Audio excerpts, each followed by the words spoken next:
I've got a meeting Jesus story that might blow your grid.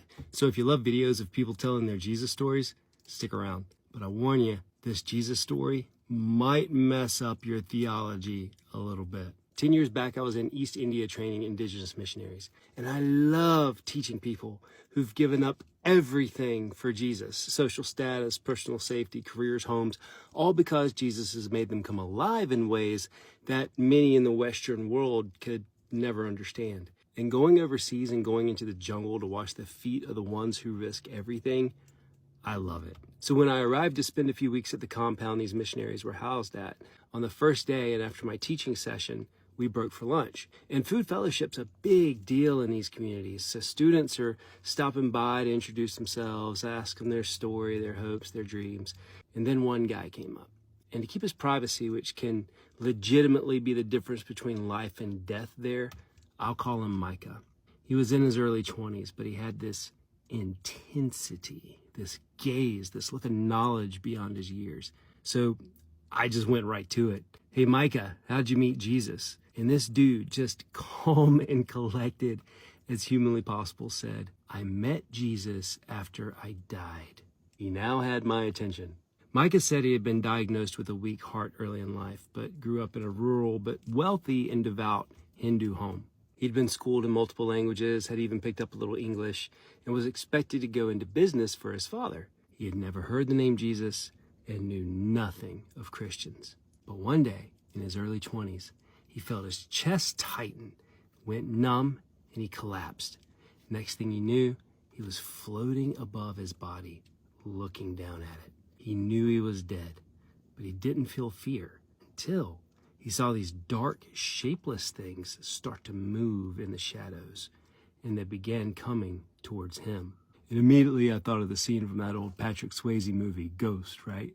Micah said he was more afraid than he'd ever been in his life because he was helpless above his body. But just as the shadows reached him, Micah saw a bright white light, bright as the sun, in the distance. And as the light grew brighter, he saw a great body of water like the ocean, with the white light moving towards him upon the waves. At the white light, the shadows vanished from around Micah, and Micah could make out a man within the white light, pointing at his limp body on the ground. And then a voice came from the light. You are mine. My name is Jesus. Find me. At that, Micah woke in the hospital. He'd been in a coma for days. Doctors said he had been found unresponsive in the street with catastrophic heart failure. For all intents and purposes, he was dead. However, someone, while waiting for help, began administering CPR and brought him back from the brink. In the hospital, he was touch and go for a while, but eventually made a full recovery with surgery that actually corrected numerous heart issues. And when he told me this, he opened his shirt to show me this massive cross-shaped scar that ran all the way down his chest. And after a few weeks, he was released from the hospital. And as his family wheeled him down the street into an awaiting car, they passed a telephone pole with a poster. And on that poster was a flyer for a local missionary school with the words, Find Jesus. And that was the beginning of a journey for Micah. His love for Jesus cost him dearly. Family disowned him, his village rejected him, and his financial future was obliterated. But he found Jesus, and he gained everything. And I had the privilege to train him. He now goes into remote villages in the darkest of places, preaching the love of Christ, sharing his story and leading people into true freedom and love.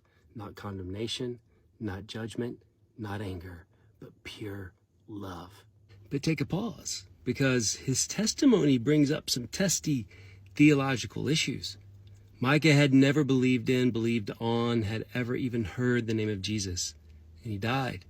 Micah hadn't received water baptism, prayer ministry, asked for forgiveness of remission of sins, nor had he led a life of progressive sanctification. His life, as was normal in this part of India, had been dedicated to the goddess Kali. Yet, there Jesus was. And when Jesus introduced himself, he didn't say his real name, Yeshua, and he didn't say his name in Bengali, Jisu. He said, Jesus. Why? Well, you can write the English name Jesus in that part of India and get away with it, because very few speak English.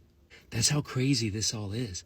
And I believe every single bit of Micah's story. I was there. I felt the resonance, the frequency of his voice. He had the scars to prove it, and the intensity of his eyes shined with faith and love. Is looking into eyes that know so much more than these 3 simple dimensions we think is reality. Micah's was the very definition of a life transformed and ready to give his all, even unto death, to spread the love of Christ. And his testimony fractures so much of what we believe to be correct theology. You can say whatever you want, that Jesus specially selected him, that he never had a chance to refuse the gospel, so that's why Jesus came to him. But if that's the case, why spread the gospel at all, right? And if that is the case, exactly what is the gospel we should be releasing? I know my thoughts on this, but I'm interested in yours, and I want to hear them. So please, leave your thoughts below. God bless. See you soon.